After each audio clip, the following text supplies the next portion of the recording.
بہت گناہ کر لیے ہیں، بہت نافرمانیاں کر لی ہیں، اب اللہ کی رضا والے کام کرنے ہیں اور زندگی ایسے گزارنی ہے جو رب کی نافرمانی میں نہ گزرے۔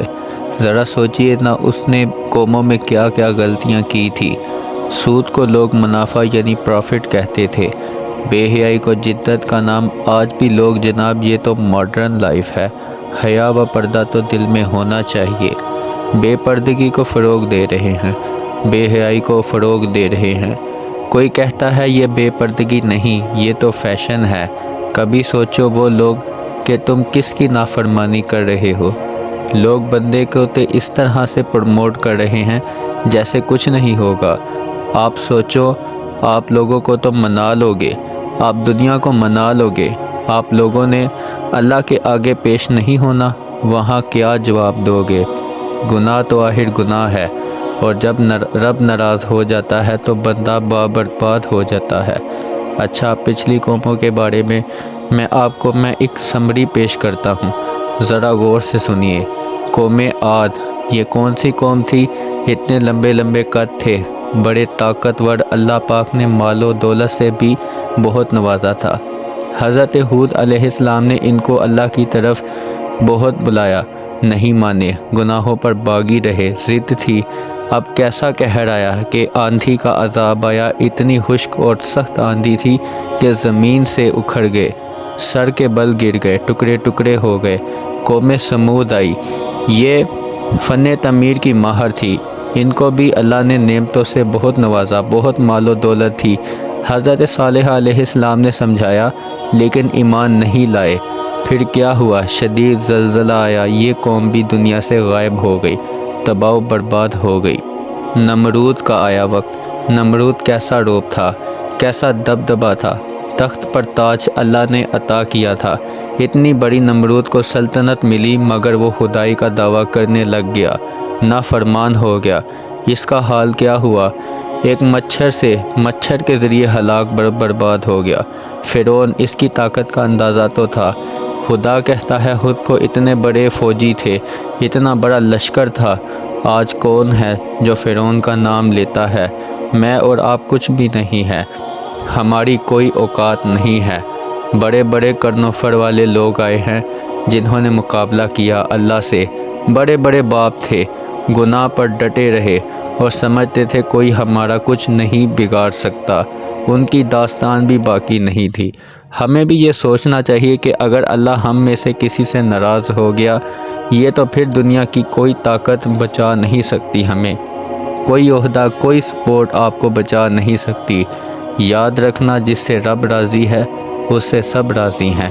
رب ناراض ہو گیا نہ تو پھر یہ ساری دنیا والوں اپنے ساتھ ملا لو، لیکن اللہ تعالیٰ کی پکڑ بہت شدید ہے، اس کا عذاب بہت شدید ہے۔ یاد رکھیے پیارے اسلامی بھائیوں، کچھ لوگ سمجھتے ہیں پہلے لوگوں پر عذاب آتا تھا، ہم پر نہیں آئے گا۔ یہ تو بہت مہربانیاں ہیں ہمارے نبی پاک صلی اللہ علیہ وآلہ وسلم کی کہ ہم پر اجتماعی عذاب نہیں آتا، مگر ایک چیز ہو رہی ہے آج ہمارے سامنے، میں آپ کو بتاتا ہوں۔ پہلے کے لوگوں کے عذاب میں لوگوں کے جسم بدل دیے جاتے تھے، ان کے چہرے بدل دیے جاتے تھے، ان کی شکلیں بدل جاتی تھی۔ آج اس امت کا عذاب یہ ہے کہ ان کے دل بدل دیے جاتے ہیں۔ یہ یاد رکھنا، اللہ تعالیٰ قرآن میں فرماتا ہے ہم پھیر دیتے ہیں ان کے دلوں اور آنکھوں کو۔ دل بگڑنے کی 3 بڑی نشانیاں ہیں۔ ہمیں کیسے پتہ چلے گا ہمارا دل بگڑ گیا ہے؟ اب 3 نشانیاں سنو اور ڈر جاؤ۔ جس کا دل بدل جاتا ہے نا، اس کے اندر 3 چیزیں آ جاتی ہیں۔ نمبر 1، اس کو عطیات میں لذت نہیں آتی، یعنی عبادت میں مزہ نہیں آتا۔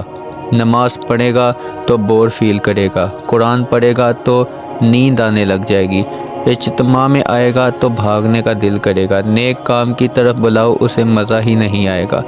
وہ کہے گا کہ میں پھنس گیا ہوں، میں بور ہوں۔ اگر میرا بھائی کوئی ایسا ہے، مہربانی کر کے خود کو ٹھیک کر لو۔ اللہ کے ذکر میں چین ہے۔ اللہ فرماتا ہے میرا ذکر دلوں میں چین ہے۔ اللہ فرما رہا ہے میرا ذکر تمہارے دل میں کیوں نہیں ہے؟ ذرا سوچو کہیں دل تو نہیں بدل گیا؟ یہ وہ عذاب ہے، اپنے دل صاف کر لو، اللہ کی طرف متوجہ ہو جاؤ۔ نمبر 2 دل بدلنے کی نشانی یہ ہے کہ اللہ کا خوف نہ کرنا۔ گناہ کرے اور خوف بھی نہ آئے۔ وہ لوگ گناہ کرتے ہیں اور مزے کرتے ہیں، اور وہ لوگوں کو بھی بتلاتے ہیں کہ آج میں نے فلاں گناہ کیا ہے، اور وہ لوگ گناہوں پر شرمندہ نہ ہوں گے۔ پہلے کے لوگ گناہ کر کے راتوں کو روتے تھے، اب لوگ گناہ کر کے شیئر کرتے ہیں ایک دوسرے سے۔ نمبر 3 دل بدلنے کی جو تیسری نشانی ہے وہ کیا ہے؟ کسی کی موت سے عبرت نہ پکڑنا۔ آئے دن لوگ مرتے ہیں، اور آپ دیکھ رہے ہیں آئے دن لوگ مرتے جا رہے ہیں۔ ان جنازوں سے بھی ہمیں عبرت نہیں ہے۔ اگر ہم 4 دوست بھی رات کے 3 بجے قبرستان چلے جاتے تو خوف آئے گا، رات کا وقت ہے کیسے جائیں گے؟ ہم زندہ رہ کر بھی قبرستان نہیں جا سکتے، جب کاندھے پر اٹھا کر قبر میں ڈالیں گے کیا تب خوف نہیں آئے گا؟ تب کی تیاری اب نہیں کرو گے تو پھر کب کرو گے؟ میں دوبارہ کہتا ہوں، تینوں باتیں اگر یہ تینوں باتیں آپ میں ہیں تو خدا کے لیے مت کرو۔ یہ نشانیاں ہیں تینوں دل بدلنے کی: عبادت میں لذت نہ آنا، گناہ پہ شرمندہ نہ ہونا، اور کسی کی موت سے عبرت نہ پکڑنا۔ اب ٹائم آ گیا ہے سر جھکانے کا۔ بڑے دل کے ساتھ دنیا سے چلا گیا نا تو مارا جاؤں گا۔ اگر عبادت میں دل نہیں لگ رہا تو اللہ سے مانگو، اے اللہ میری مدد کر، میں تیرا ذکر کروں، میں تیرا شکر کروں، اچھی عبادت کروں، ہم اللہ سے مدد مانگے۔ جزاک اللہ۔